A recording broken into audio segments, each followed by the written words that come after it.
Dobri ljudi, evo nas ponovo Nikola i Veljko Games. Ljudi, danas sam odlučio da napravimo jedan, da ga kažemo, challenge. Znači, vidite koliko ovdje visoko, 23 bloka visine i želio sam da vidim da li je istina da ja mogu da preživim sa tolike visine. Znači, ipak je to... Znači, tačno sam izmerio da je 23 bloka. Sada vidimo da gdje je ban. Pa dobro, znači, da uzmem. Aha, dobro.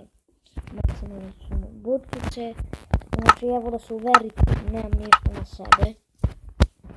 Ceo sam bez ikakvog odela ili nečega. Znači, nemojte ništa misliti da sam ubacio neki mod da mogu da preživim tako nešto i možemo da krenemo. Idemo na 3, 2, 1, krećemo. Ljudi, ovo je istina, znači preživio sam sa 23 bloka visine, znači tačno pola srceta je ostalo, oh my god, ovo je neverovatno.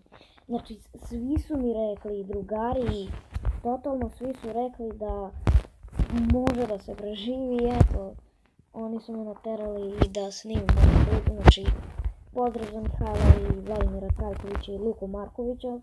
Hvala im za subscribe i to. Znači, puno im hvala i to bi bilo to što se tiče ovog snimka. Ako vam se svidio snimak, ostavite like, share ili subscribe i vidimo se u sljedećem.